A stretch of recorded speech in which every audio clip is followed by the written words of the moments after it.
해질녘의 공기는 언제나처럼 서늘하고 익숙한 냄새를 품고 있었다. 오래된 아파트 단지에 스며든 김치찌개 냄새와 낡은 시멘트의 눅눅한 향기. 강지훈은 경비실의 낡은 의자에 앉아 무심한 눈으로 창밖을 내다보았다. 회색빛 하늘 아래 아이들의 웃음소리가 멀어지고 퇴근하는 사람들의 지친 발걸음이 단지를 채우기 시작하는 시간. 그의 하루는 이 지루한 풍경의 반복이었고 그는 그 반복을 기꺼이 받아들였다. 5시 정각. 지훈은 자리에서 일어나 모자를 깊숙이 눌렀었다. 그의 움직임에는 군더더기가 없었다. 마치 오랫동안 정해진 의식을 치르는 것처럼 그는 경비실을 나와 아파트 단지 입구로 향했다. 그의 시선은 곧장 단지 박버스 정류장으로 향했다. 몇 분 지나지 않아 낡은 143번 버스가 끼익 소리를 내며 멈춰섰고 사람들 사이에서 유독 작고 허름한 인형이 모습을 드러냈다. 김순자 할머니였다. 계절에 맞지 않는 얇은 스웨터에 몸을 만 채 그녀는 버스에서 내리자마자 방향을 잃은 사람처럼 주위를 두리번거렸다. 멍한 눈빛은 초점을 잃고 허공을 헤맸다. 그녀의 치매는 하루가 다르게 깊어지고 있었다. 매일 아침 집을 나서 어디론가 향했다가 돌아오는 길을 잃고 마는 것이 그녀의 일과였다. 지훈은 말없이 그녀에게 다가갔다. 그의 발걸음 소리를 들었는지 순자 할머니가 천천히 고개를 돌렸다.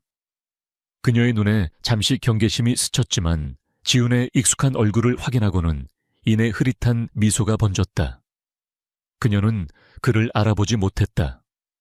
다만 이 남자가 자신을 해치지 않을 것이며 자신을 어딘가 안전한 곳으로 데려다 줄 것이라는 사실만을 본능적으로 아는 듯 했다. 집에 가실 시간입니다, 할머니. 지훈의 목소리는 낮고 부드러웠다. 그는 할머니 앞에 등을 보이고 조심스럽게 무릎을 굽혔다. 순자 할머니는 망설임 없이 아주 익숙하게 그의 등에 엎였다. 지훈은 할머니의 앙상한 다리를 팔로 단단히 감싸 안고 자리에서 일어났다. 할머니의 몸은 놀랄 만큼 가벼웠다. 마치 속이 텅 빈 갈대 인형 같았다. 하지만 그 가벼움 속에는 한평생의 무게가 담겨 있었다. 이것이 지난 1년간 이어진 그들의 의식이었다. 처음에는 그저 길 잃은 노인을 도와주는 경비원의 친절함이었다. 하지만 하루 이틀 그리고 한 달이 지나면서 그것은 그의 일과 중 가장 중요한 부분이 되었다. 할머니를 등에 업고 3동 4롱 미호까지 천천히 걷는 그 시간은 지훈에게 있어 과거의 피비린내 나는 기억을 잠시나마 잊게 해주는 유일한 순간이었다. 국가정보원 대테러팀의 최정예 요원 강지훈. 한때 그의 이름은 적들에게 공포의 대상이었고 그의 손은 수많은 작전을 성공으로 이끌었다. 하지만 5년 전 리비아에서 벌어진 인질 구출 작전의 끔찍한 실패 이후 그는 모든 것을 버렸다. 눈앞에서 동료를 잃고 무고한 희생을 막지 못했다는 죄책감은 그의 영혼을 갉아먹었다. 그는 스스로를 유령으로 만들었다. 이름도 과거도 미래도 없는 존재. 이 낡은 아파트 단지의 경비원이라는 역할은 그가 선택한 가장 완벽한 위장이었다. 오늘도 꽃이 예쁘더구나. 등에 업힌 순자 할머니가 희미한 목소리로 속삭였다. 그녀의 시선은 화단에 심어진 이름 모를 가을꽃을 향해 있었다. 네, 예쁘네요. 지훈은 짧게 대답했다. 그는 할머니와의 대화가 거의 불가능하다는 것을 알았다. 그녀의 기억은 조각난 유리 파편과 같아서 가끔씩 햇빛에 반짝이며 과거의 편린을 내비치다가도 이내 어둠 속으로 사라지곤 했다. 대부분의 시간 동안 그녀는 침묵했고 지훈 역시 말을 아꼈다. 그들 사이에는 말보다 더 깊은 종류의 교감이 흐르는 듯했다. 3동 입구에 다다르자 낡은 엘리베이터 대신 계단을 택했다. 4층까지 오르는 것은 그에게 아무런 부담도 되지 않았다. 오히려 한 걸음 한 걸음 계단을 오르며 느끼는 근육의 미세한 긴장감이 자신이 살아있음을 느끼게 했다. 그는 살아남았다. 그 지옥 같은 곳에서. 그리고 지금은 한 노인의 하루를 책임지는 것으로 그 생존의 의미를 찾고 있었다. 사로 2호의 낡은 현관문 앞에서 그는 주머니에서 열쇠를 꺼냈다. 할머니의 딸이 맡기고 간 예비 열쇠였다. 한 달에 한두 번 반찬거리를 들고 찾아오는 딸은 어머니를 요양원에 모시지 못하는 죄책감과 힘겨운 현실 사이에서 지쳐 보였다. 그녀는 지훈에게 몇 번이고 고맙다고 말하며 봉투를 내밀었지만 그는 한사코 거절했다. 이것은 돈을 받고 할 일이 아니었다. 이것은 그의 속죄였다. 문을 열자 퀴퀴한 냄새가 코를 찔렀다. 혼자 사는 노인의 집에서 나는 특유의 냄새였다. 지훈은 할머니를 조심스럽게 바닥에 내려놓지 않고 곧장 안방으로 향했다. 그리고 낡은 침대 위에 부드럽게 눕혔다. 저녁은 차려 드실 수 있겠어요? 지훈이 물었지만 순자 할머니는 대답 없이 눈을 감고 있었다. 이미 그녀의 의식은 다시 안개 속으로 가라앉은 듯했다. 지훈은 잠시 그녀를 내려다보다가 부엌으로 가서 냉장고를 열었다. 딸이 가져다 놓은 밑반찬 몇 가지가 보였다. 그는 작은 상에 밥과 반찬을 차려 할머니의 머리맡에 놓아두었다. 그녀가 한밤중에라도 깨어나 먹을 수 있기를 바라면서 모든 것을 마친 후 그는 조용히 집을 나섰다. 현관문을 닫기 전 그는 마지막으로 침대에 누워있는 할머니의 모습을 보았다. 세상의 모든 시름과 단절된 채 앙상한 몸으로 누워있는 작은 노인. 그 모습에서 지훈은 알 수 없는 평온함을 느꼈다. 이 단조로운 일상이 영원히 계속될 것만 같았다. 하지만 그 평온함에 첫 번째 균열이 생긴 것은 바로 그날 저녁이었다. 다시 경비실로 돌아온 지훈은 순찰 일지를 작성하고 있었다. 그때 아파트 입구로 검은색 제네시스 세단 한 대가 소리 없이 미끄러져 들어왔다. 최신형 모델이었다. 이런 낡은 아파트 단지와는 전혀 어울리지 않는 차였다. 지훈의 눈썹이 미세하게 꿈틀거렸다. 그는 차 번호를 무의식적으로 외웠다. 오래된 습관이었다. 차는 3동 앞에 멈춰 섰다. 잠시 후 말끔한 정장을 차려입은 2명의 남자가 차에서 내렸다. 한 명은 키가 크고 마른 체형이었고 다른 한 명은 다부진 체격에 짧은 머리를 하고 있었다. 그들은 차에 기댄 채 담배를 피우며 3동 건물을 올려다보았다. 그들의 시선이 향하는 곳은 명백히 4층 순자 할머니의 집이 있는 방향이었다. 그들의 태도는 방문객의 것이 아니었다.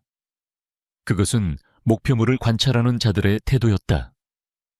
주변을 경계하고 서로 낮은 목소리로 무언가를 이야기하는 모습.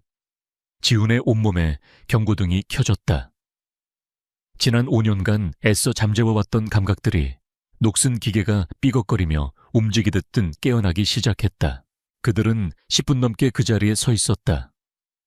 마치 무언가를 기다리거나 확인하는 것처럼 보였다. 지훈은 경비실 창문 유리에 비친 그들의 모습을 놓치지 않고 주시했다. 그의 심장이 미세하게 빠르게 뛰기 시작했다. 이것은 단순한 착각이 아니었다. 저들은 일을 하러 온 자들이었다. 그리고 그들의 일은 이 평화로운 아파트 단지와는 아무런 관련이 없어 보였다. 잠시 후 다부진 체격의 남자가 휴대폰을 꺼내 통화를 했다. 그는 고개를 여러 번 끄덕이더니 옆에 동료에게 무언가 말하고는 채 올라탔다. 검은 세단은 들어올 때와 마찬가지로 소리 없이 단지를 빠져나갔다. 모든 것이 다시 원래의 고요함으로 돌아왔다. 하지만 지훈의 마음은 더 이상 평온하지 않았다. 그는 자리에서 일어나 창가로 다가가 그들이 서 있던 자리를 내려다보았다. 바닥에는 미처 끄지 않은 담배꽁초 2개가 버려져 있었다. 그는 조용히 중얼거렸다. 누굴 찾는 거지? 그날 밤 지훈은 잠을 설쳤다. 꿈속에서 그는 리비아의 먼지 날리는 거리와 순자 할머니의 텅 빈 눈빛, 그리고 검은 세단에서 내리던 남자들의 냉정한 얼굴을 번갈아 보았다. 불안감. 그것은 잊고 싶었던 과거의 유산이었다. 다음 날 오후 지훈은 평소보다 조금 더 일찍 단지 입구로 나갔다. 그의 마음속에는 어제의 그 남자들에 대한 의문이 가시지 않고 있었다. 순찰을 핑계로 삼동 주변을 어슬렁거리던 그는 어제 그들이 서 있던 곳에서 몇 걸음 떨어진 화단에서 이상한 것을 발견했다. 작은 금속 조각이었다. 언뜻 보면 쓰레기 같았지만 지우는 그것이 평범한 물건이 아님을 직감했다. 그는 장갑을 낀 손으로 조심스럽게 그것을 집어들었다. 그것은 초소형 무선 도청기였다. 배터리가 다 되어 작동을 멈춘 상태였다. 아마도 그들이 설치하려다 떨어뜨렸거나 혹은 회수하는 것을 잊은 모양이었다. 지훈의 표정이 차갑게 굳어졌다. 도청기. 대체 누가 무슨 이유로 이 낡은 아파트에 사는 기억을 잃은 노인을 도청하려 한단 말인가? 그 순간 그의 뇌리를 스치는 생각, 설마. 그럴 리가. 그는 고개를 들어 4층의 창문을 올려다보았다. 매일 자신이 직접 업어다 눕히는 세상. 누구에게도 해를 끼칠 수 없을 것 같은 저 작은 노인에게 대체 무슨 비밀이 있단 말인가?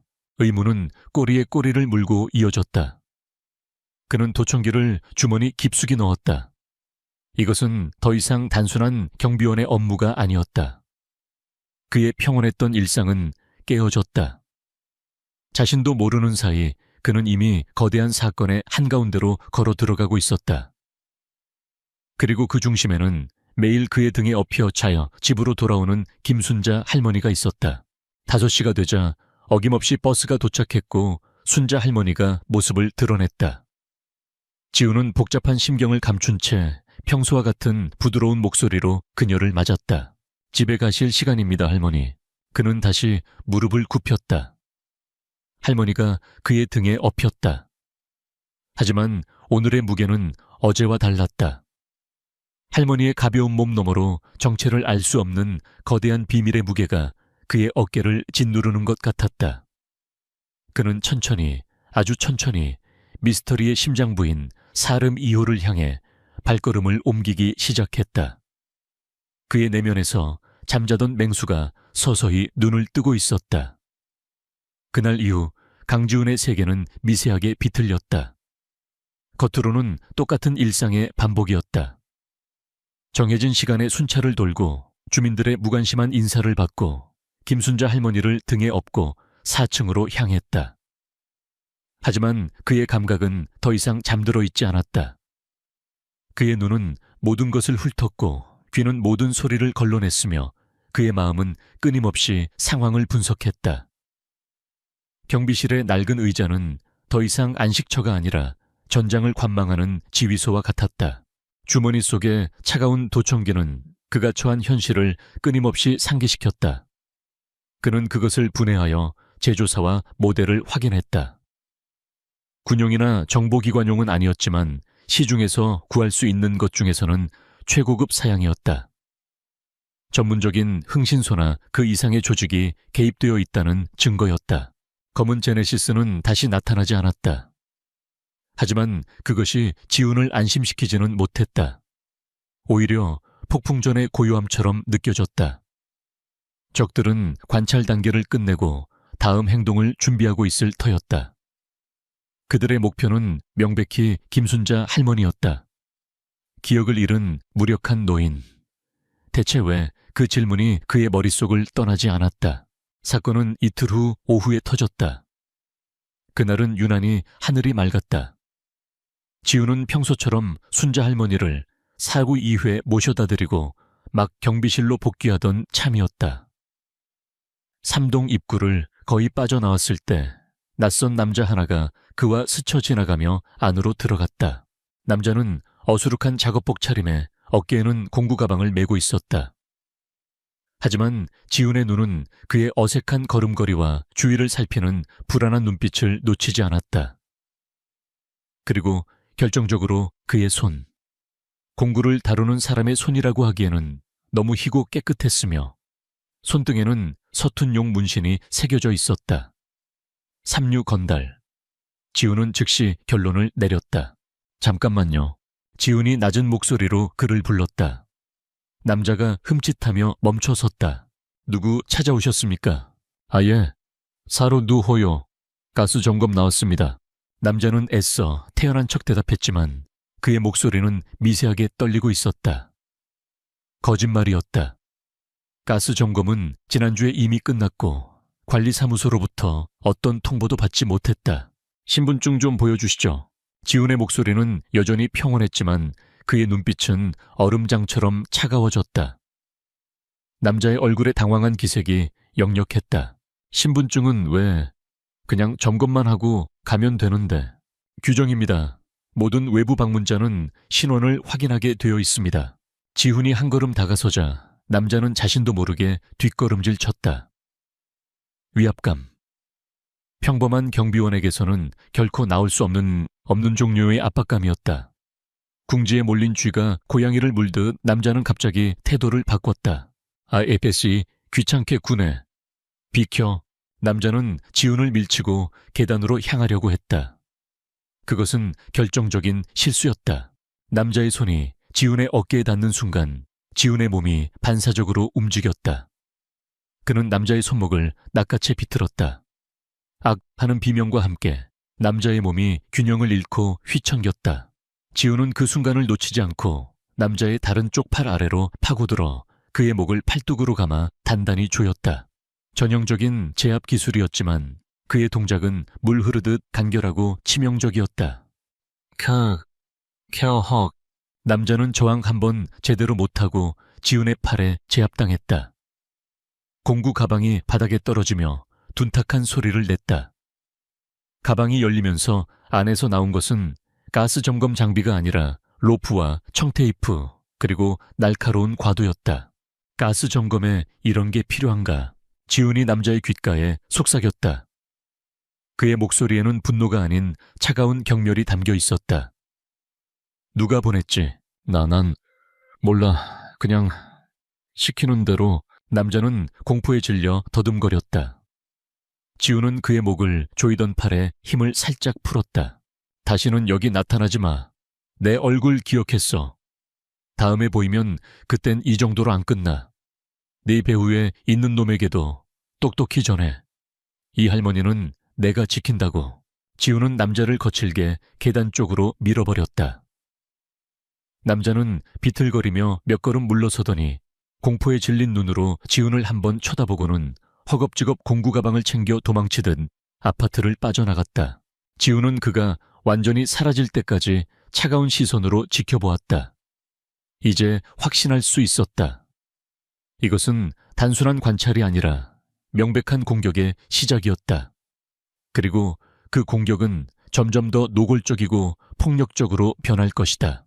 그때였다. 4층에서 쿵 하는 소리가 희미하게 들려왔다. 지훈의 심장이 덜컥 내려앉았다. 순자 할머니. 방금 전에 소란에 놀란 것일까? 그는 한치의 망설임도 없이 계단을 뛰어 올라갔다. 사르구 2호 현관문은 닫혀 있었다. 그는 예비 열쇠로 조용히 문을 열고 안으로 들어갔다. 할머니 괜찮으세요? 안방 문틈으로 할머니가 침대 옆에 쓰러져 있는 것이 보였다. 그는 급히 방으로 들어갔다. 다행히 다친 곳은 없어 보였다. 아마 침대에서 내려오려다 넘어진 듯 했다. 민준아, 광화문, 거기 가면 안 돼. 그 사람들, 무서운 사람들이야. 지훈이 그녀를 부축하려는 순간 순자 할머니가 흐느끼며 알아들을 수 없는 말을 중얼거렸다. 그녀의 눈은 공포로 가득 차 있었고 초점 없는 시선은 과거의 어느 한 지점을 향해 있는 듯했다. 민준, 지훈이 되물었다. 처음 듣는 이름이었다. 그것 때문에 우리 민준이 안 돼. 절대 안 돼. 할머니는 계속해서 같은 말을 반복하다가 이내 기력이 다한 듯 다시 의식을 잃고 색색거리는 숨소리만 내뱉었다. 지훈은 조심스럽게 그녀를 다시 침대에 눕혔다. 민준, 광화문, 그리고 금. 3개의 단어가 그의 머릿속에서 거칠게 충돌했다. 이것은 단순한 잠꼬대가 아니었다. 방금 전의 충격으로 인해 굳게 닫혀있던 그녀의 기억의 창고에서 새어나온 파편들이었다. 지훈은 주먹을 꽉 쥐었다. 더 이상 이 일을 수수방관할 수 없었다. 할머니의 과거를 알아내야만 했다. 그녀를 지키기 위해서, 그는 조심스럽게 집 안을 둘러보기 시작했다. 경찰에 신고하는 것은 아직 이르다고 판단했다. 그랬다가는 할머니와 이 집에 쏠리는 관심을 감당할 수 없을 터였다. 우선은 자신의 힘으로 최대한 정보를 수집해야 했다. 집은 가난하고 단출했다. 낡은 장롱 빗발엔 가족사진 몇 장, 손때 묻은 살림살이들. 사진 속에서 할머니는 지금보다 훨씬 젊은 모습으로 인상 좋아 보이는 남편과 어린 딸과 함께 웃고 있었다. 남편의 모습은 보이지 않았다. 아마 오래전에 세상을 떠난 모양이었다. 지우는 사진을 내려놓고 다른 곳을 살폈다. 그의 시선이 낡은 침대에 머물렀다. 할머니가 넘어진 충격 때문인지 침대의 한쪽 다리가 약간 삐걱거렸다. 지우는 무심코 침대를 바로잡아주기 위해 몸을 숙였다. 침대 프레임을 잡고 힘을 주는 순간 그의 손끝에 단단하고 차가운 감촉이 느껴졌다. 그는 침대 밑을 들여다보았다.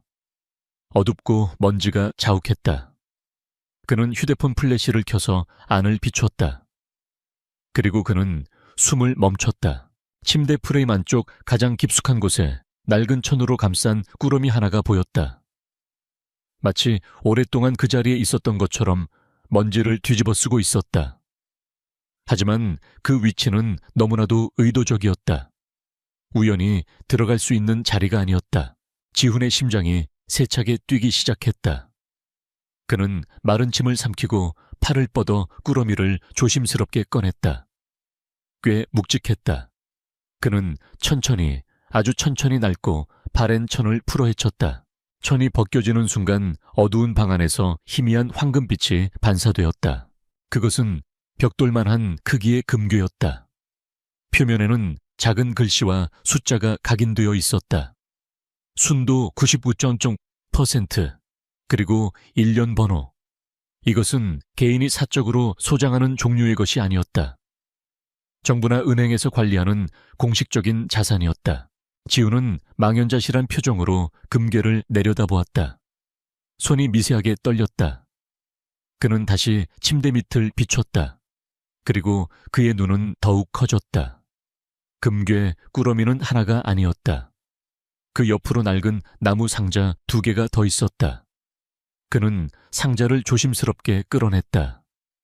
삐걱거리는 상자 뚜껑을 열자 그 안에는 똑같은 크기의 금괴들이 먼지 속에서 섬뜩한 빛을 발하며 가지런히 쌓여 있었다.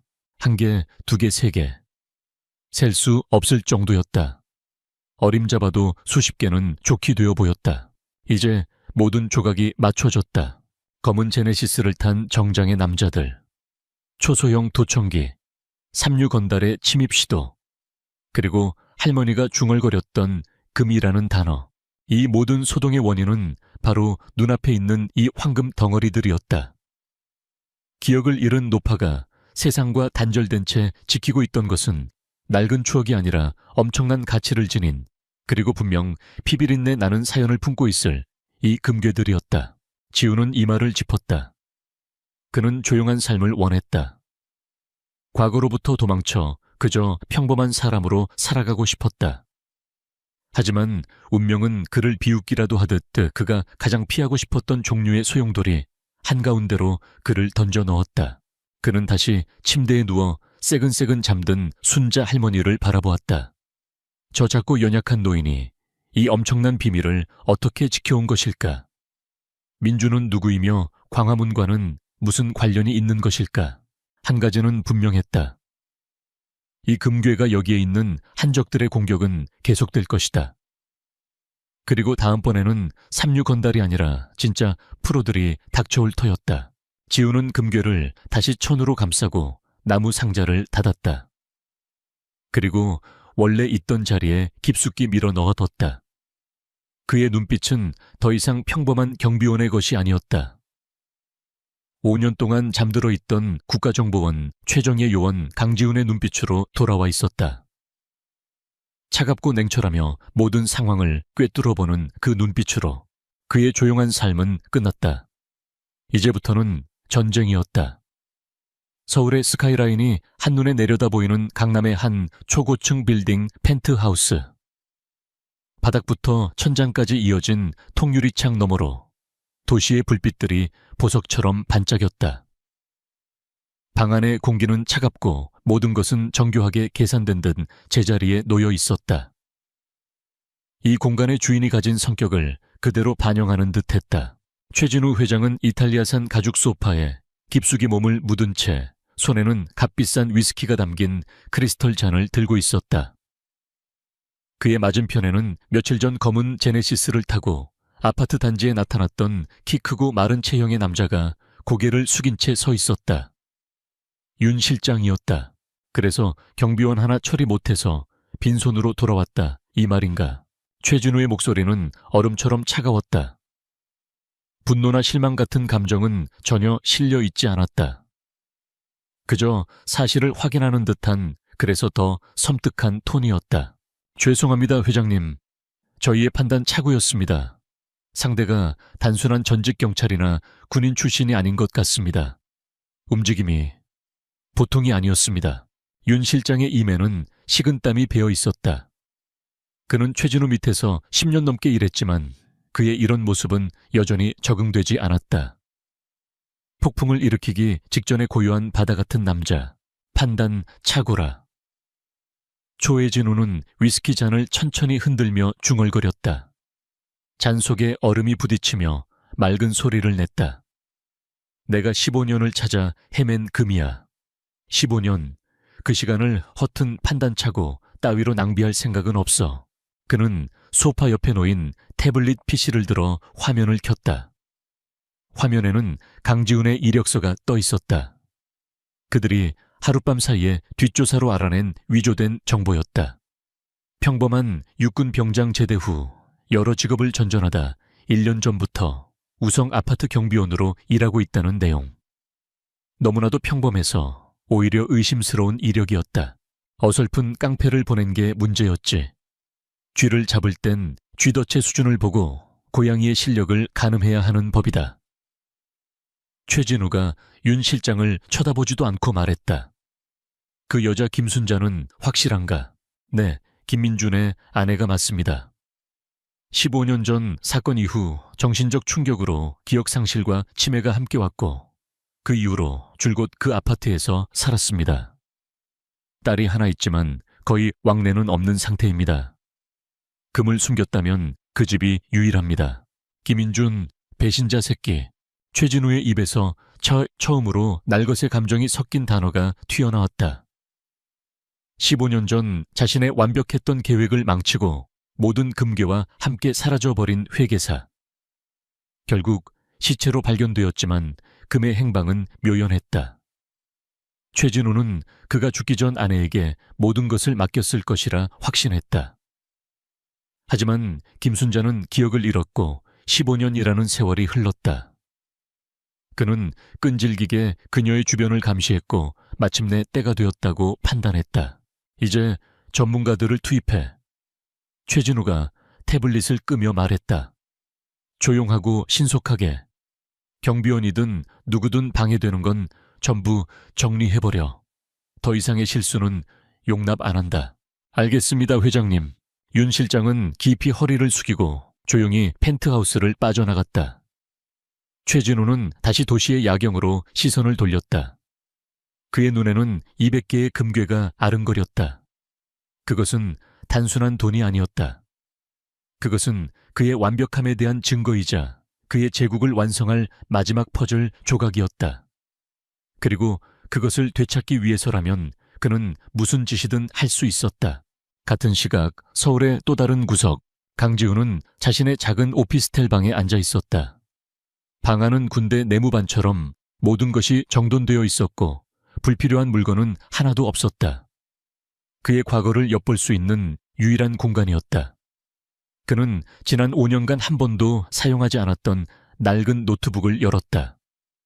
그리고 여러 개의 보안 프로그램을 실행시킨 후 암호화된 통신 채널을 열었다. 그의 손가락이 빠르게 키보드를 두드렸다. 민준, 광화문, 금괴, 그리고 김순자 할머니의 사진. 그는 이 단서들을 가지고 어둠 속에서 길을 찾아야 했다. 국정원 시절의 인맥은 모두 끊어버렸다. 그들과 다시 엮이는 순간 그는 다시 강지훈으로 돌아가야 했고, 그것은 그가 가장 피하고 싶은 일이었다. 하지만 이제 선택의 여지가 없었다. 이것은 그의 손을 떠난 문제였다. 그는 수많은 연락처 중 단 한 사람에게 메시지를 보냈다. 경찰청 특수수사과에 있는 박 형사. 국정원 시절 몇 번의 합동작전을 통해 안면을 텄던 사이였다. 입은 무겁고 능력은 출중하며 무엇보다 정의감이 살아있는 몇 안 되는 경찰이었다. 선배, 오랜만입니다. 개인적인 부탁이 하나 있습니다. 보완이 필요합니다. 메시지를 보낸 지 10분도 차이 되지 않아 암호화된 회신이 도착했다. 살아있었군. 무슨 일이지? 15년 전 사건 파일을 하나 찾아주셨으면 합니다. 광화문 금괴 탈취, 그리고 김민준이라는 이름이 연관된 사건입니다. 지우는 최대한 정보를 제안해서 보냈다. 박 형사는 잠시 답이 없었다. 아마도 그 역시 사건의 심각성을 직감했을 것이다. 잠시 후 짧은 답변이 돌아왔다. 기다려. 지우는 노트북을 닫고 기다렸다. 그의 내면은 고요한 폭풍과 같았다. 그는 이미 최악의 시나리오를 그리고 있었다.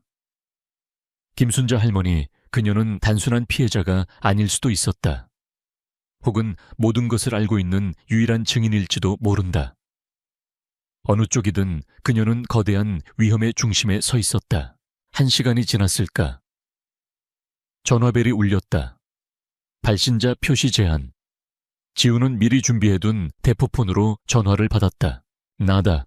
박 형사의 목소리였다. 그의 목소리는 평소보다 몇 배는 더 낮고 심각하게 가라앉아 있었다.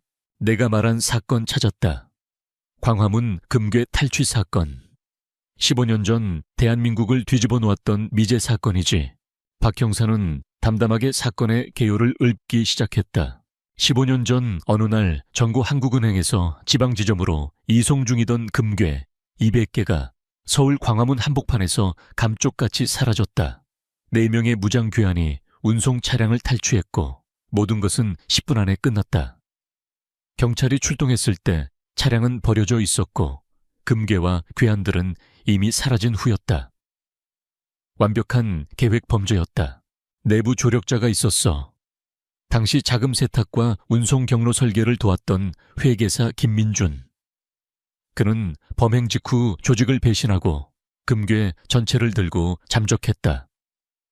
경찰과 조직 양쪽에서 그를 쫓았지. 지우는 숨을 죽이고 다음 말을 기다렸다. 결국 김민준은 한 달 뒤 한강변에서 시체로 발견됐다. 유서와 함께.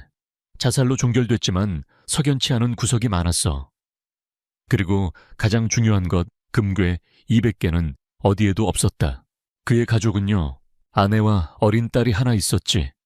아내 이름이 김순자. 그녀는 남편의 죽음과 사건의 충격으로 실어증과 기억상실 증세를 보였어. 조사가 불가능할 정도였지. 결국 혐의 없음으로 풀려났고 그 이후로 계속 조용히 살았다고 기록되어 있다. 사건의 배후는 누굽니까? 지훈이 핵심을 찔렀다. 전화기 너머에서 박 형사가 잠시 침묵했다. 공식적으로는 없어. 하지만 당시 수사팀이 유력하게 의심했던 인물이 하나 있지. 당시에는 중견건설사 사장이었고 지금은 재계의 거물이 된 사람. 미래건설 최진우 회장. 하지만 그는 완벽한 알리바이를 가지고 있었고 어떤 증거도 찾지 못했어. 그 사건은 그렇게 영구미제로 묻혔다. 미래건설 최진우 회장. 그 이름을 듣는 순간 지훈의 머릿속에 흩어져 있던 모든 퍼즐 조각들이 쾅 하는 소리를 내며 맞춰졌다. 최진우는 15년 동안 자신이 빼앗긴 금을 찾고 있었던 것이다. 그리고 마침내 금괴의 행방을 쥔 유일한 열쇠인 김순자를 찾아냈다. 기억을 잃은 그녀가 바로 그 엄청난 보물의 수호자였던 것이다. 강지훈, 너 지금 어디서 뭘 하고 있는 건지는 모르겠다만 이건 네가 개인적으로 감당할 수 있는 일이 아니야. 최진우는 보통 내기가 아니야. 그놈 손에 묻은 피가 한두 방울이 아닐 거라는 게 우리 쪽의 정설이다. 박 형사의 진심 어린 경고가 전화기 너머로 들려왔다. 조언 감사합니다, 선배. 하지만 이건 이제 제 일이 되어버렸습니다. 지우는 전화를 끊었다. 방 안에는 무거운 침묵이 흘렀다. 그는 천천히 자리에서 일어나 창밖을 내다보았다. 저 멀리 우성 아파트에 희미한 불빛이 보였다. 그 불빛 중 하나가 사릉읍 2호 김순자 할머니의 집이었다. 이제 그는 더 이상 평범한 경비원이 아니었다. 그는 15년간 잠들어 있던 거대한 범죄의 유산을 지키는 파수꾼이 되었다. 그의 적은 단순한 도둑이나 깡패가 아니었다. 돈과 권력으로 무장하고 법 위에 군림하며 자신의 것을 되찾기 위해 어떤 살인도 마다하지 않을 괴물 최진우였다. 지훈의 눈빛이 차갑게 빛났다. 5년 전 리비아에서의 실패 이후 그는 다신 누구도 지키지 않겠다고, 다신 피를 보지 않겠다고 맹세했었다. 하지만 운명은 그의 맹세를 비웃었다. 그는 옷장 깊숙한 곳에 숨겨두었던 작은 가방을 꺼냈다. 가방 안에는 국정원 시절 사용하던 몇 가지 도구들이 고이 잠들어 있었다. 그는 가방을 열어 차가운 금속의 감촉을 손끝으로 느꼈다. 전쟁은 이미 시작되었다. 그리고 그는 이 전쟁에서 물러설 생각이 없었다. 강지훈은 어둠 속에서 숨을 죽였다. 최진우라는 이름을 확인한 순간부터 그는 이곳이 더 이상 안전지대가 아님을 직감했다. 적들의 다음 수는 예측 가능했다. 어설픈 협박이나 침투 시도가 아니라 모든 것을 쓸어버릴 무자비한 공격. 그는 밤새도록 잠들지 않고 대비했다. 그는 먼저 김순자 할머니의 집에서 나무 상자에 담긴 금괴들을 모두 꺼냈다. 그리고 자신의 방에서 가져온 국정원 시절 사용하던 특수 제작된 대형 더플백 여러 개에 나누어 담았다. 금괴의 무게는 상상을 초월했다. 전부를 가지고 탈출하는 것은 불가능했다. 그는 망설임 없이 금괴 2개를 작은 배낭에 따로 챙겼다. 증거이자 최후의 협상 카드였다. 나머지 금괴들은 다시 침대 및 가장 깊숙한 곳에 밀어 넣었다. 적들의 목표가 금괴라면 그들이 그것을 찾는데 시간을 허비하게 만들어야 했다. 아주 짧은 시간이라도 그것이 생사를 가를 수 있었다. 그는 할머니의 옷가지 몇 개와 비상약, 그리고 자신의 방에서 가져온 최소한의 생존 도구들을 꾸렸다. 마지막으로 그는 창문으로 다가가 미리 설치해둔 가느다란 와이어의 장력을 확인했다. 낡은 아파트의 가스 배관과 옥상 난간을 잇는 어둠 속에서는 거의 보이지 않는 비상 탈출로였다. 모든 준비가 끝났을 때 새벽 2시가 막 넘어가고 있었다. 도시가 가장 깊은 잠에 빠져드는 시간, 그리고 사냥꾼들이 움직이는 시간. 복도 저편에서 희미한 소리가 들렸다. 엘리베이터가 그들이 있는 4층이 아닌 5층에 멈추는 소리였다. 정상적인 상황이라면 그냥 지나칠 소음. 하지만 지훈의 훈련된 귀는 그 소리 뒤에 숨은 의도를 감지했다. 위층에서부터 접근하여 퇴로를 차단하려는 계획. 전형적인 포위 작전이었다. 동시에 아파트 전체의 불이 깜빡거리더니 암흑에 휩싸였다. 정전. 하지만 단순한 정전이 아니었다. 비상 전력조차 들어오지 않았다. 누군가 아파트의 주전력 시스템을 의도적으로 차단한 것이다. 왔구나. 지우는 소리 없이 안방으로 들어가 잠든 순자 할머니의 입을 부드럽게 막았다. 할머니가 놀라 눈을 떴지만 지우는 그녀의 귀에 속삭였다. SUV. 괜찮습니다, 할머니. 저만 믿으세요. 그의 차분한 목소리에 할머니의 몸에서 힘이 빠졌다. 지우는 그녀를 가볍게 둘러 업었다. 그리고 다른 한 손에는 금괴 2개가 든 배낭을 들었다. 철격. 현관문 디지털 도어록을 해제하려는 소리가 들렸다. 하지만 곧 조용해졌다. 지훈이 미리 내부 회로를 교란시켜 놓았기 때문이다. 다음은 문을 부수는 것일 터. 지훈은 망설이지 않았다. 그는 할머니를 업은 채로 창가로 향했다. 창문을 열자 차가운 새벽 공기가 훅 끼쳐왔다. 그는 자신의 몸과 할머니를 하나의 로프로 단단히 묶고 다른 쪽 로프를 미리 설치해둔 와이어의 활강 장치에 걸었다. 꽝꽝. 예상대로 현관문을 부수는 소리가 아파트 복도를 울리기 시작했다. 시간이 됐습니다, 할머니. 눈 꼭 감으세요. 지우는 창틀을 박차고 어둠 속으로 몸을 던졌다. 쉬익 하는 마찰음과 함께 그의 몸은 중력을 거슬러 옥상을 향해 솟구쳐 올라갔다.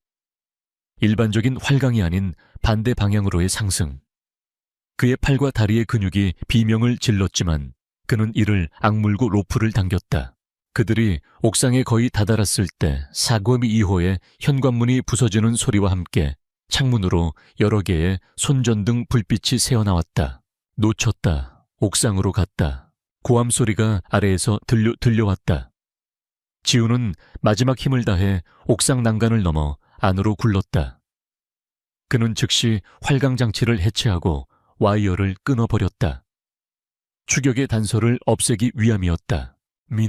민준아. 공포에 질린 순자 할머니가 그의 등 뒤에서 남편의 이름을 불렀다. 괜찮습니다. 거의 다 왔어요. 지우는 옥상 반대편으로 달려갔다. 이곳은 3동. 그의 계획은 옆 건물인 2동으로 건너뛰는 것이었다. 두 건물 사이의 거리는 약 4m. 성인 남성에게도 쉽지 않은 거리였지만 노인을 업고 뛰기에는 불가능에 가까웠다. 하지만 그는 이미 모든 것을 계산해 두었다. 옥상 환풍구 뒤에 숨겨두었던 넓은 합판을 꺼냈다. 그는 합판을 두 건물 사이에 걸쳐 임시 다리를 만들었다. 젠장 저기 있다. 3동 옥상으로 통하는 문이 열리며 검은 옷을 입은 남자들이 쏟아져 나왔다. 그들의 손에는 소음기가 달린 권총이 들려 있었다. 전문가들이었다. 땅땅. 소음기 특유의 퍽퍽 하는 소리와 함께 지훈의 등 뒤 콘크리트 바닥에서 불꽃이 튀었다. 지훈은 할머니를 감싸 안고 몸을 낮추며 합판 위를 달렸다. 발밑에서 합판이 위태롭게 삐걱거렸다. 이동 옥상에 도착하자마자 그는 합판을 발로 차서 아래로 떨어뜨렸다. 추격자들은 건너올 방법을 찾기 위해 잠시 주춤했다.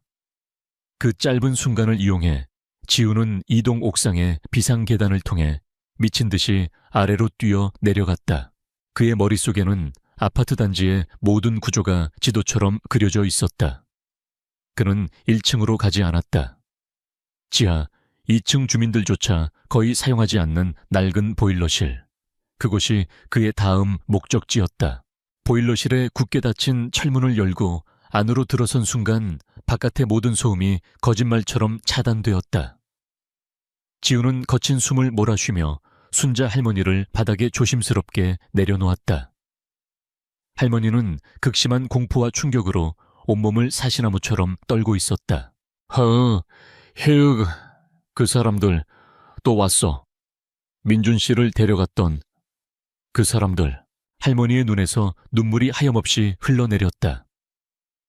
그런데 그녀의 말은 이전의 혼란스러운 중얼거림과는 달랐다.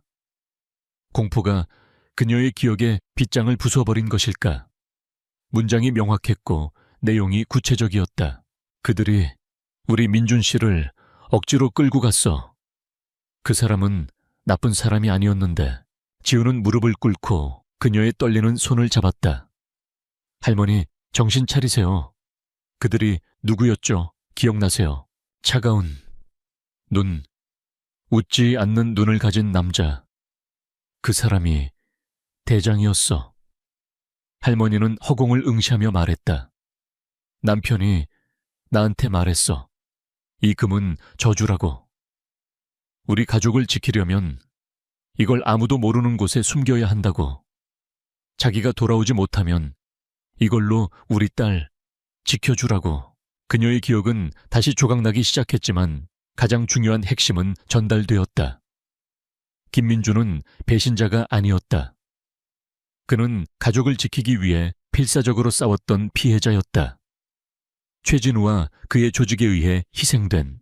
지훈의 가슴 속에서 뜨거운 무언가가 치밀어 올랐다. 이것은 더 이상 도망쳐야 할 위험이 아니었다. 이것은 그가 바로잡아야 할 불의였다. 억울하게 죽어간 한 남자와 그의 모든 것을 짊어진 채 기억을 잃고 살아온 한 여자의 비극이었다. 그는 순자 할머니의 등을 부드럽게 쓸어주었다. 제가 지켜드리겠습니다. 할머니도 따님도, 그리고 남편분의 명예도요. 그것은 맹세였다. 과거의 실패로부터 도망쳐 온 유령이 아니라 한 인간으로서 모든 것을 걸고 지키겠다고 다짐하는 선언이었다. 그는 배낭에서 금괴 하나를 꺼냈다. 차갑고 묵직한 감촉. 이전에는 이것이 탐욕과 위험의 상징으로 보였다. 하지만 이제 그것은 지은에게 다르게 보였다. 이것은 저주가 아니었다. 이것은 심판의 도구였다. 최진우의 죄를 세상에 드러내고 그를 파멸시킬 가장 강력한 무기였다. 지우는 금괴를 다시 배낭에 넣었다.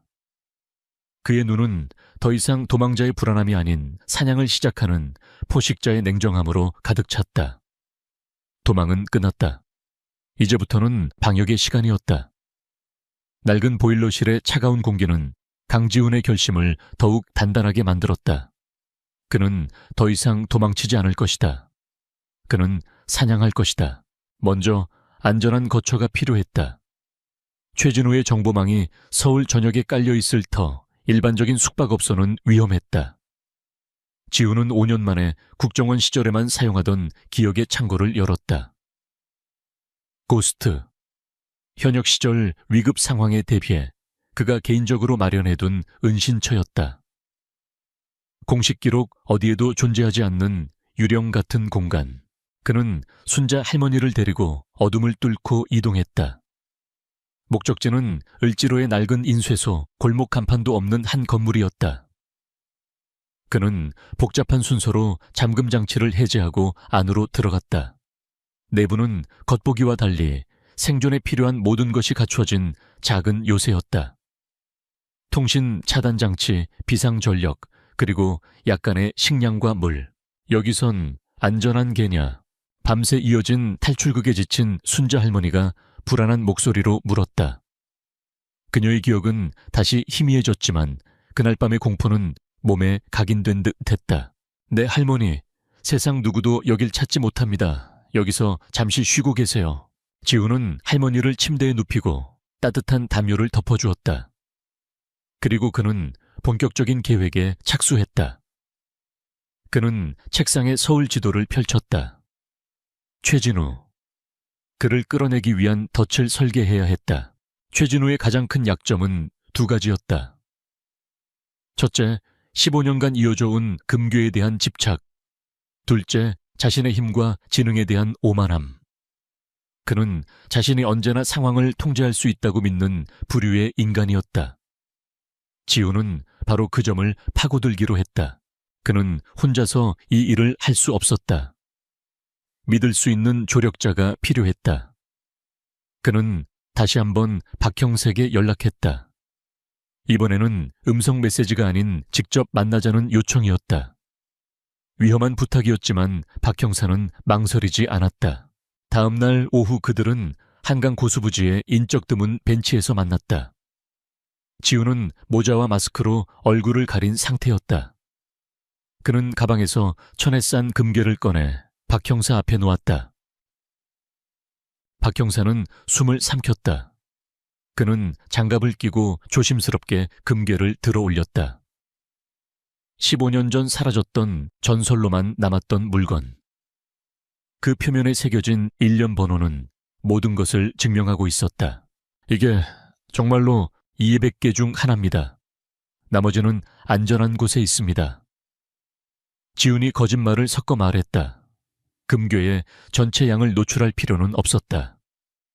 김순자 할머니는 남편이 남긴 이 저주를 끌어안고 15년을 살아온 겁니다. 최진우가 그녀를 거의 손에 넣을 뻔했고요. 지우는 지난밤의 습격에 대해 간략하게 설명했다. 박 형사의 얼굴이 점점 굳어졌다. 이건 단순 강도 사건이 아니군. 전쟁이야. 박 형사가 금괴를 내려놓으며 말했다. 뭘 원하지? 공식적으로 수사팀을 꾸리긴 힘들어. 최진우가 손을 써놓은 곳이 한두 군데가 아니야. 정보가 새나가면 자네와 그 할머니 목숨이 위험해. 공식적인 수사팀은 필요 없습니다. 비공식적인 지원이 필요합니다, 선배. 덫을 놓을 겁니다. 최진우가 제 발로 걸어 들어올 덫을요. 지우는 자신의 계획을 설명하기 시작했다. 그는 자신이 김순자 할머니의 숨겨진 재산을 관리하는 대리인, 행세를 할 것이었다. 그리고 그 금괴를 암시장에 처분하려 한다는 소문을 흘릴 계획이었다. 15년이나 지난 금괴의 출처를 모르는 돈에 눈이 먼 어리석은 상속자처럼 초혜진호는 자기 금을 다른 놈이 차지하는 걸 눈뜨고 보지 못할 겁니다. 그는 반드시 나에게 접촉해 올 겁니다.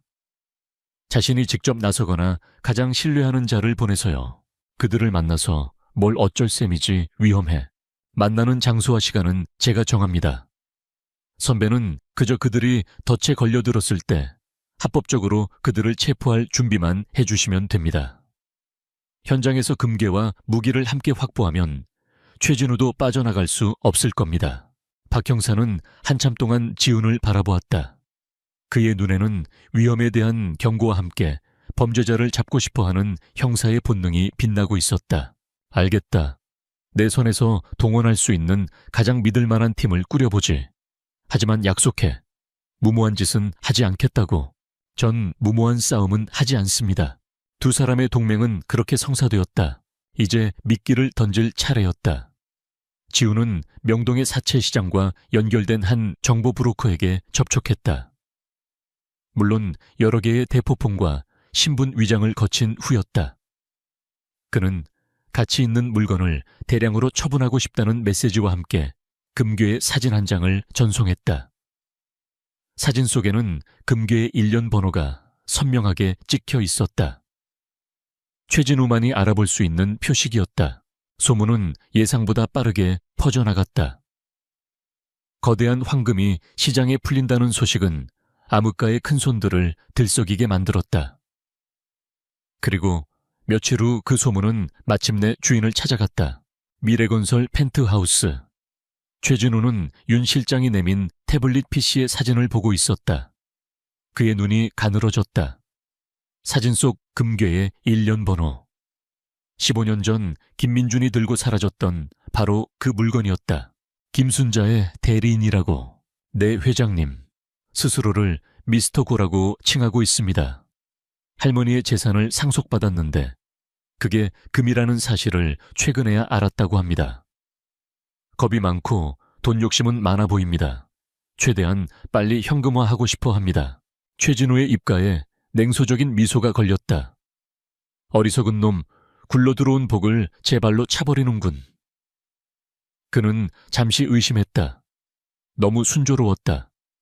혹시 함정은 아닐까 하지만 15년간 그를 괴롭혀 온 금괴에 대한 집착이 이성을 마비시켰다. 설사 함정이라 할지라도 힘으로 부숴버리면 그만이었다. 좋다. 내가 직접 나가지. 그깟 좀도둑 따위에게 내 물건을 넘겨줄 순 없지. 그는 그 미스터 고라는 자가 얼마나 어리석은지 직접 확인하고 금괴의 위치를 알아낸 뒤 모든 것을 한 번에 빼앗을 생각이었다. 경비원 놈도 할망구도 그리고 이 미스터 고라는 놈까지 전부 깨끗하게 처리해버릴 계획이었다. 만날 약속을 잡아 장소와 시간은 그쪽에서 정하라고 해. 겁먹은 쥐새끼가 안심할 수 있도록. 최진우는 함정일 가능성까지도 자신의 통제해둘 수 있다고 오만하게 믿었다. 며칠 후 지훈이 사용하던 대포폰이 울렸다. 약속이 잡혔다는 연락이었다. 지훈은 거래 장소로 인천항의 폐창고를 시간은 사흘 뒤 자정을 제시했다. 으슥하고 고립된 장소. 상대가 의심 없이 미끼를 물게 하기 위함이었다. 약속이 성사됐다. 지훈은 박형석에 짧은 메시지를 보냈다. 모든 것이 그의 계획대로 움직이고 있었다. 그는 창가에 서서 도시의 밤을 내려다보았다. 15년간 괴물로 군림해온 사냥꾼은 자신이 먹잇감이 되었다는 사실도 모른 채 덫을 향해 걸어오고 있었다.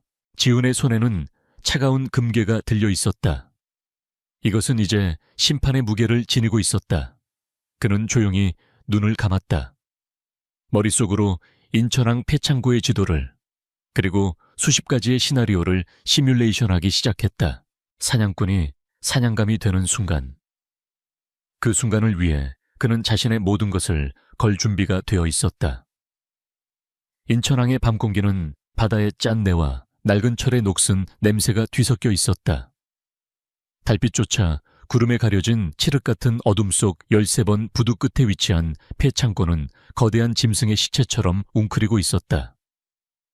약속 시간인 자정이 되기 1시간 전 강지훈은 이미 창고 안가장 높은 철골 구조물 위에 자리 잡고 있었다. 유령처럼 소리 없이 그의 아래로 텅 빈 창고 내부가 희미하게 보였다. 중앙에는 그가 미끼로 가져온 금괴 2개가 든 배낭이 덩그러니 놓여 있었다.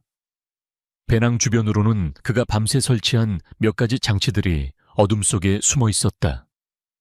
이것은 단순한 거래 장소가 아니었다. 이곳은 그가 설계한 사냥터이자 심판의 무대였다. 그는 눈을 감고 숨을 고르며 감각을 최대한으로 끌어올렸다. 창고 밖에서 들려오는 파도 소리, 멀리서 들려오는 기적 소리, 그리고 바람이 낡은 철판을 스치며 내는 소리까지. 모든 것이 그의 머릿속에서 하나의 지도로 그려졌다. 박 형사와 그의 팀은 약속대로 창고 주변 500m 방향에 잠복해 있었다. 지훈의 신호가 떨어지면 그들은 즉시 이곳을 포위하고 모든 출구를 봉쇄할 터였다. 하지만 그 전까지 이 창고 안에서의 싸움은 온전히 지훈 혼자의 몫이었다. 자정이 가까워지자 멀리서 여러 대의 차량이 접근하는 소리가 들렸다. 소리만으로도 차종과 대수를 파악할 수 있었다. 세단 2대와 승합차 1대, 예상보다 많은 인원이었다. 최진우는 단단히 준비하고 온 모양이었다. 차량들은 창고 입구에서 멈췄다. 잠시 후 10여 명의 검은 양복을 입은 남자들이 차에서 내렸다. 그들은 일사불란하게 움직이며 창고 주변을 경계했다. 훈련받은 자들의 움직임이었다. 그리고 마지막으로 세단 뒷좌석에서 한 남자가 모습을 드러냈다. 머리는 희끗희끗했지만 떡 벌어진 어깨와 냉정한 눈빛은 주변을 압도하는 위압감을 풍겼다. 최진우였다. 그의 옆에는 윤 실장이 그림자처럼 붙어 있었다. 내부는 확인했나? 최진우가 낮은 목소리로 물었다. 네, 회장님. 열화상 카메라로 확인했습니다. 내부의 생체 신호는 하나뿐입니다. 좋아. 들어가서 미스터 고를 데려와. 금의 위치를 확인하고 전부 처리해. 최진우는 차에 기댄 채 담배에 불을 붙였다. 그는 직접 안으로 들어갈 생각은 없어 보였다. 그의 오만함은 이런 더러운 일은 부하들에게 맡기고 자신은 결과만 취하면 된다고 속삭이고 있었다. 그것이 지훈이 노린 첫 번째 허점이었다. 윤 실장이 이끄는 10여 명의 부하들이 소음기가 달린 총을 든 채 조심스럽게 창고 안으로 진입했다. 그들은 군대의 특수부대처럼 대형을 갖추고 서로를 엄호하며 천천히 안으로 들어왔다. 그들의 목표는 중앙에 놓인 배낭이었다. 지훈은 철골 위에서 그들의 움직임을 조용히 지켜보았다. 마치 거미줄에 걸린 나방들을 내려다보는 거미처럼 부하들이 배낭을 중심으로 원형으로 포위망을 좁혀 들어오는 순간 지훈은 손에 쥐고 있던 작은 리모컨의 버튼을 눌렀다. 배영. 요란한 폭발음은 아니었다. 창고의 내 귀퉁이에서 동시에 터진 것은 지훈이 개조한 섬광탄이었다. 눈을 멀게 하는 강렬한 빛과 함께 귀를 찢는 고주파음이 창고 전체를 뒤흔들었다. 개의학, 내 눈. 완벽한 어둠과 정적에 익숙해져 있던 그들의 시각과 청각은 속수무책으로 마비되었다. 대열은 순식간에 무너졌고 그들은 고통 속에서 허우적거렸다. 바로 그 순간 지훈이 움직였다. 그는 철골 구조물에서 뛰어내렸다. 하지만 바닥으로 향하지 않았다. 그는 구조물 사이에 미리 설치해둔 로프를 타고 마치 거대한 진자처럼 허공을 가로질렀다. 그의 손에는 소음기가 달린 권총이 들려 있었다. 페역페역페역 어둠 속에서 혼란에 빠진 남자들의 다리를 향해 정확하게 3발의 총알이 박혔다. 비명소리가 터져 나왔다. 지훈은 반대편 벽에 발을 디딘 후 다시 반동을 이용해 창고의 다른 쪽으로 몸을 날렸다. 그의 움직임은 예측 불가능했다. 그는 어둠 그 자체가 되어 보이지 않는 곳에서 그들을 하나씩 무력화시키기 시작했다. 정신 차려 놈은 위에 있다. 윤 실장이 고통을 참으며 소리쳤다. 그는 가장 먼저 시력을 회복하고 상황을 파악하려 애썼다. 하지만 지우는 이미 그들의 머리 위에 없었다. 그는 바닥에 착지한 후 창고 내부에 널려있는 거대한 컨테이너와 화물더미 사이로 몸을 숨겼다. 이제 이곳은 그의 정글이었다. 흩어져서 찾아 놈은 혼자다. 윤 실장의 명령에 따라 부하들이 2인 1조로 흩어져 수색을 시작했다. 그것은 지훈이 의도한 두 번째 함정이었다. 뭉쳐있을 때는 강하지만 흩어지는 순간 약점이 드러나는 법. 한 조가 지훈이 숨은 컨테이너 뒤로 조심스럽게 접근했다. 그들이 모퉁이를 도는 순간 지훈의 그림자가 덮쳤다. 그는 한 명의 총을 든 팔을 꺾어 다른 한 명을 향해 총을 발사하게 만들었다. 퍽 소리와 함께 한 명이 쓰러졌고 지훈은 남은 한 명의 목을 팔로 감아 기절시켰다. 모든 것이 2초 안에 일어났다. 또 다른 곳에서는 지훈이 미리 설치해둔 와이어 트랩이 작동했다. 수색하던 2명의 발이 걸려 넘어졌고 그들의 위로 천장에 매달려 있던 무거운 쇠 파이프 더미가 쏟아져 내렸다. 비명과 총성이 간헐적으로 터져 나왔지만 총알은 번번이 허공을 갈랐다. 그들은 보이지 않는 적과 싸우고 있었다. 공포가 그들을 잠식하기 시작했다. 그들이 사냥하러 온 미스터 고는 겁먹은 쥐새끼가 아니었다. 그는 훈련된 악마였다. 비료먹을 다들 중앙으로 모여 상황이 심상치 않음을 깨달은 윤 실장이 다급하게 외쳤다.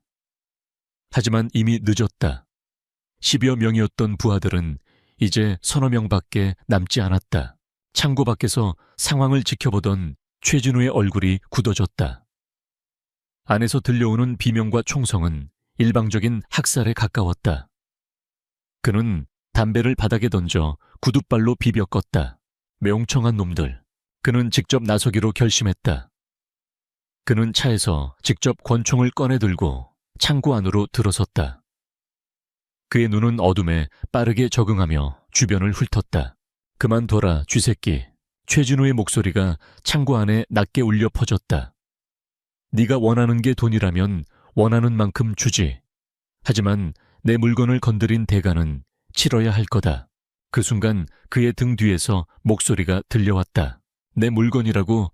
그건 피 묻은 돈이지. 최진우가 경악하며 뒤를 돌아보는 순간 지훈이 그의 턱을 향해 강력한 발차기를 날렸다. 최진우는 간신히 팔을 들어 막았지만 충격을 이기지 못하고 몇 걸음 뒤로 물러났다. 지훈은 어느새 그의 배후로 접근해 있었던 것이다. 네온 우성 아파트 경비원. 최진우는 어둠 속에서 지훈의 얼굴을 알아보고 충격에 휩싸였다. 그가 무시했던 하찮게 여겼던 경비원이 이 모든 일을 꾸민 장본인이었다. 김민준 씨를 기억하나? 지훈이 차갑게 물으며 다가섰다. 네가 죽인 사람 말이야. 그리고 그의 아내에게 모든 걸 뒤집어 씌우고 15년간 그녀를 지옥 속에서 살게 했지. 내 놈이 그걸 어떻게... 이제 와서 그게 중요한가. 지훈과 최진우 두 사람의 마지막 대결이 시작되었다. 윤 실장과 남은 부하들은 감히 끼어들지 못하고 주변을 맴돌 뿐이었다. 이것은 두 우두머리의 싸움이었다. 최진우는 늙었지만 젊은 시절부터 산전수전을 다 겪은 인물이었다. 그의 움직임은 노련하고 잔혹했다. 하지만 지훈은 국가가 키워낸 최정의 살인 병기였다. 힘과 기술, 그리고 속도 모든 면에서 지훈이 압도적이었다. 두 사람은 총을 버리고 맨몸으로 격돌했다. 주먹과 발이 허공을 가르며 둔탁한 소리를 냈다. 최진우는 필사적으로 저항했지만 시간이 갈수록 그의 움직임은 눈에 띄게 느려졌다. 지훈은 그의 모든 공격을 피하거나 막아내고 빈틈을 향해 정확하고 치명적인 타격을 꽂아 넣었다. 마침내 지훈의 강력한 팔꿈치 공격이 최진우의 복부에 명중했다. 컥 하는 소리와 함께 최진우의 거대한 몸이 새우처럼 구부러지며 바닥에 쓰러졌다. 지훈은 쓰러진 최진우의 가슴에 무릎을 올리고 그의 목에 팔을 감았다. 15년 전 김민준 씨도 이렇게 죽였나? 지훈의 눈에는 뜨거운 분노가 타오르고 있었다. 그는 지금이라도 당장 최진우의 목을 부러뜨릴 수 있었다. 그 순간 창고의 모든 문이 동시에 열리며 수십 개의 강력한 손전등 불빛이 안을 비췄다. 움직이지 마, 경찰이다. 박 형사와 그의 팀이 들이닥친 것이다. 윤 실장과 남은 부하들은 저항을 포기하고 손을 들었다. 모든 것이 끝났다. 지훈은 최진우의 목을 조르던 팔에 힘을 풀었다. 그는 복수가 아니라 심판을 원했다.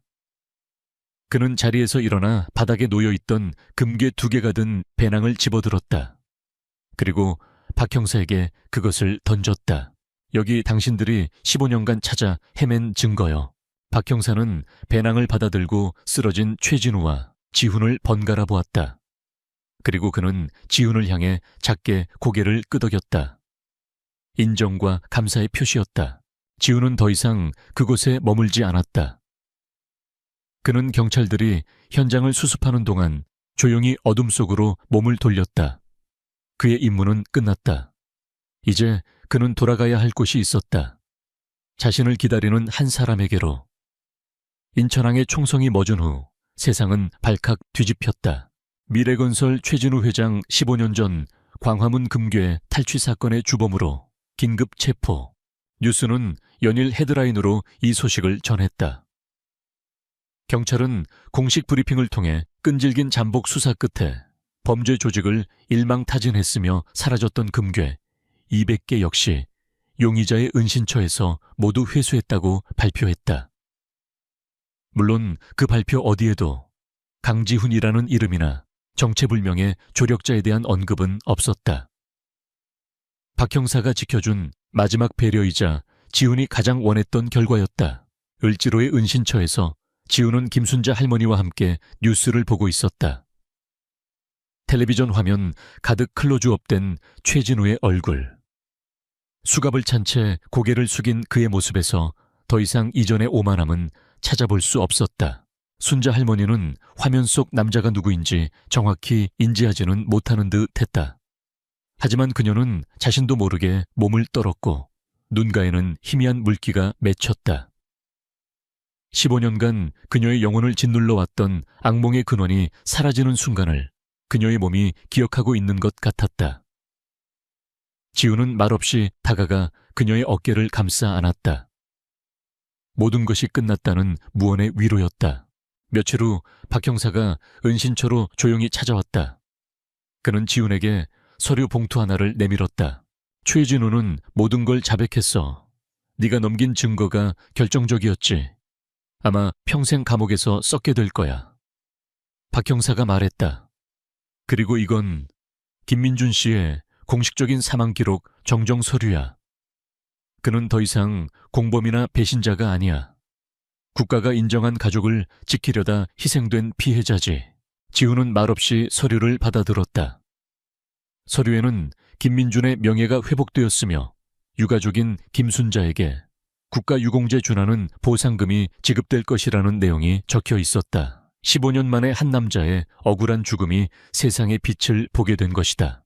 제인, 앞으로 어쩔 생각인가? 박 형사가 조심스럽게 물었다. 자네 실력이면 얼마든지 돌아올 곳이 있을 텐데 내가 주선해 줄 수도 있고 그것은 국정원으로의 복귀를 의미했다. 하지만 지훈은 고개를 저었다.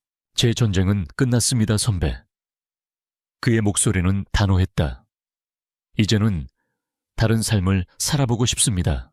박 형사는 더 이상 묻지 않았다.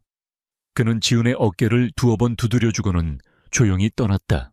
한 달 후 서울의 잿빛 하늘과 낡은 아파트는 이제 과거의 풍경이 되었다. 지훈은 보상금과 순자 할머니의 딸의 동의를 얻어 모든 것을 정리하고 동해의 작은 바닷가 마을로 이주했다. 언덕 위에 자리한 작은 하얀 집.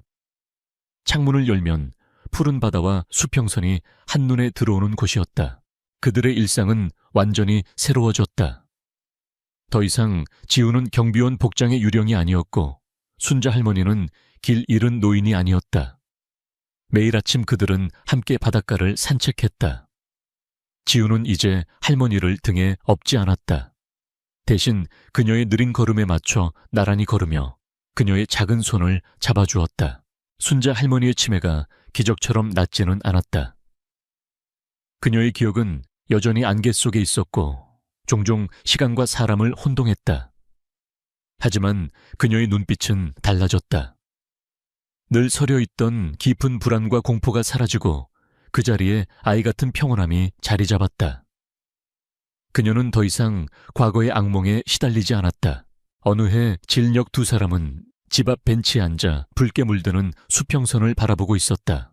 바다 위로 부서지는 금빛 윤슬이 한때 그들을 옥죄었던 금괴의 차가운 빛과는 비교할 수 없을 만큼 아름다웠다. 참 예쁘구나. 순자 할머니가 나지막이 속삭였다. 그녀의 시선은 저물어가는 태양을 향해 있었다. 잠시 후 그녀는 천천히 고개를 돌려 지훈을 바라보았다. 그녀의 맑아진 눈동자에 지훈의 얼굴이 담겼다.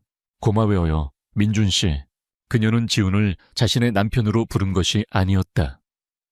그녀의 흐릿한 기억 속에서 민준이라는 이름은 자신을 지켜준 유일한 사람, 세상의 모든 위험으로부터 자신을 구해준 구원자의 이름과 동의어가 되어 있었다. 그리고 지금 그녀 앞에는 강지훈이 있었다. 지훈은 그녀를 굳이 바로잡아주지 않았다. 그는 그저 부드럽게 미소 지을 뿐이었다. 5년 전 리비아의 사막에서 모든 것을 잃었다고 생각했다.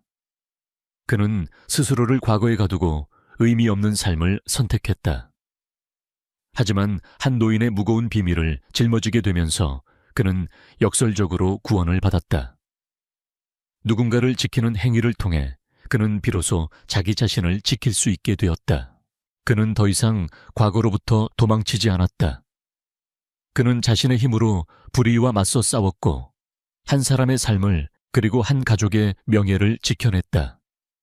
그가 찾은 평화는 도피처의 고요함이 아니라 쟁취한 자만이 누릴 수 있는 충만함이었다. 내 순자 할머니, 지훈이 대답했다.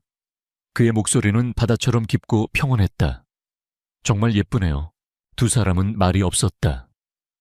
그저 나란히 앉아 길고 길었던 밤이 끝나고 찾아온 아름다운 황혼을 함께 바라볼 뿐이었다. 어둠 속에서 서로의 유일한 빛이 되어주었던 두 영혼은 마침내 따뜻한 평화 속에 머물고 있었다.